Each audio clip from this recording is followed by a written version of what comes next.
Beberapa orang karyawan Puskesmas Pemenang menagih uang jasa pelayanan atau jaspel kepada pihak manajemen Puskesmas. Pasalnya, sudah lebih 6 bulan hak karyawan berupa dana kapitasi dan non-kapitasi belum dibayarkan. Menanggapi tagihan beberapa orang karyawan tersebut, Kepala Tata Usaha Puskesmas Pemenang meminta karyawannya untuk menagih langsung tanpa perantara media.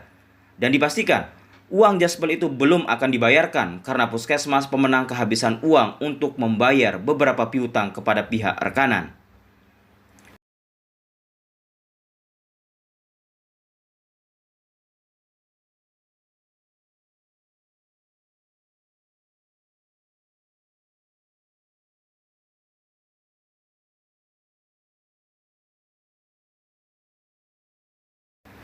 Sejumlah staf Puskesmas Pemenang mempertanyakan terkait dengan dana kapitasi dan non-kapitasi yang diterima UPTD Puskesmas Pemenang.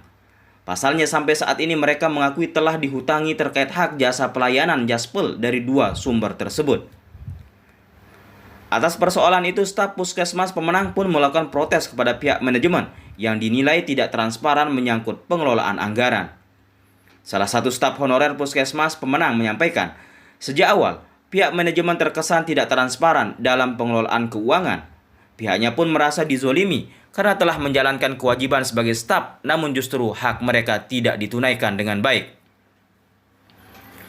Ia membeberkan jaspel dari dana kapitasi pada tahun sebelumnya pernah ditunggak atau tidak dibayarkan tepat waktu oleh pihak manajemen Puskesmas kepada petugas staf Puskesmas yang jumlahnya ratusan pegawai.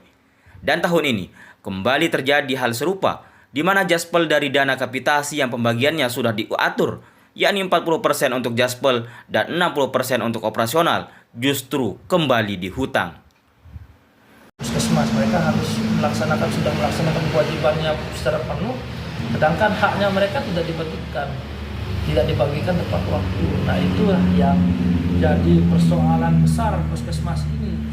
Sudah 2 tahun tidak ada keterbukaan informasi, keterbukaan transparansi keuangan yang begitu besarnya. Ditambahkan sumber media ini bahwa dana non-kapitasi yang di dalamnya melekat hak staf pun selama 3 bulan, yakni dari Oktober hingga Desember 2022, belum dibayarkan pihak Puskesmas kepada stafnya. Bahkan untuk triwulan pertama tahun ini pun bernasib sama, belum dibayarkan. Sementara itu, Kepala Tata Usaha Puskesmas Pemenang, Niluh Sari menyebut, menyangkut perihal keuangan Puskesmas telah dijelaskan pada setiap lokakarya mini yang dilaksanakan setiap bulan oleh Puskesmas antara pihak manajemen dan pihak staf. Dan kami tidak belanja apapun. Transferan di bulan Januari, ditransfer di bulan Februari. Oke? Yang transferan kapitasi itu, BKN itu yang Januari diterima di Februari per tanggal 15. Nah, setelah diterima tanggal baru kami bisa membayarkan gaji yang Januari, jaspel Januari, dan bayar utang-utang sebagian. Nah, itu habis sudah Bang. Untuk yang Februari ditransfer di Maret 2023, tanggal 15. Baru kami bisa membayarkan utang jaspel yang 2022 3 bulan dan membayarkan gaji dan juga hutang-hutang di tahun 2022. Karena tetap kami punya hutang, harus kami bayar. Kan nanti datang rekanan ke sini lagi-lagi kami. Kan tetap harus kami bayar. Nanti tidak dikasih berutang kami kalau kami tidak bayar, seperti itu.